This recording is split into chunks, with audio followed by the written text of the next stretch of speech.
শুভ সকাল সবাইকে। আমরা আজকে যাব জাফলং। জাফলংয়ের উদ্দেশ্যে আজকে রওনা দেব, কিন্তু বাহিরে বৃষ্টি হচ্ছে, যার জন্য বেরোতে পারছি না। তো আশা করি বৃষ্টি একটু থামলে আমরা বেরিয়ে পড়ব। বন্ধুরা, আমরা বৃষ্টি উপেক্ষা করে বেরিয়ে পড়লাম। দেখলাম ঝিরিঝিরি বৃষ্টি, সেই বৃষ্টি থেমে আমরা এখন চলে আসছি জাফলংয়ের রোডে আছি। আমরা চলে আসলাম জাফলংয়ে। বন্ধুরা দেখতে পাচ্ছেন কি সুন্দর পিয়ং নদী। আমরা এই নদীটি পার হব।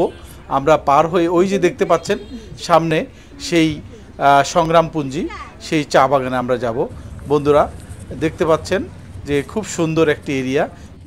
বন্ধুরা আমরা আসছি সেই চা বাগানে। বিশেষ করে জাফলংয়ের এই চা বাগানটি অসাধারণ একটি স্থান। চারদিকে তাকালেই আপনি মুগ্ধ হয়ে যাবেন, শুধু সবুজ আর সবুজ, অসাধারণ প্রকৃতি। সিলেটের অপরূপ সৌন্দর্যের অন্যতম কেন্দ্র হচ্ছে জাফলং। পাহাড়, নদী, ঝর্ণা আর পাথরের সমারোহে জাফলংকে বলা হয় পূর্বের দার্জিলিং।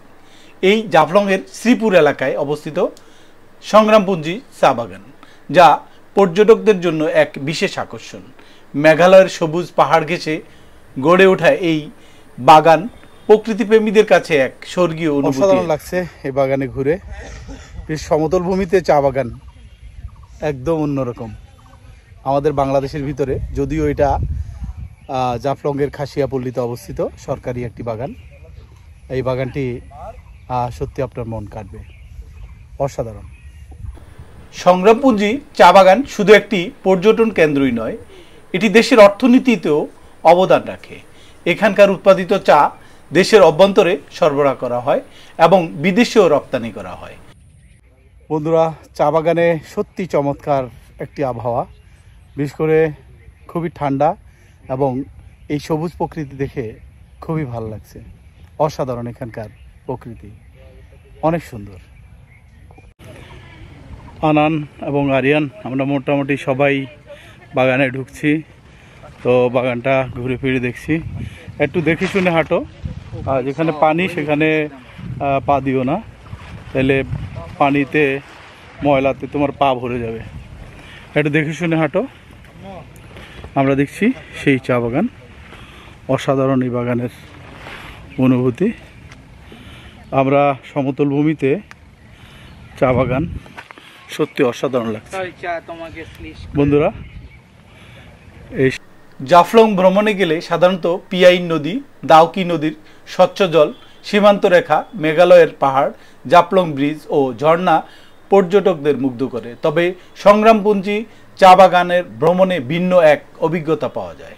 শান্ত পরিবেশ, পাহাড়ের কোলে অবস্থিত সবুজ প্রকৃতির সৌন্দর্য এবং চা বাগানের আবহ পর্যটকদের মনে দীর্ঘস্থায়ী চাপ ফেলে।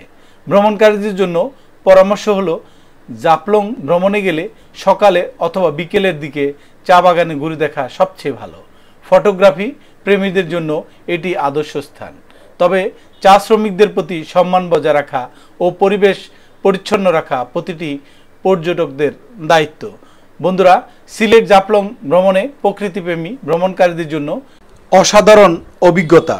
আর সেখানে গিয়ে সংগ্রামপুঞ্জি চা বাগান না ঘুরে আসা মানে প্রকৃত সৌন্দর্যের এক বিশাল অংশ হারানো।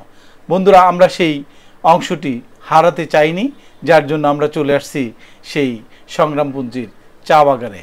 সত্যি অসাধারণ একটি চা পাতা। আর এই চা বাগান, এই চা বাগান থেকেই হয় এই চা পাতা।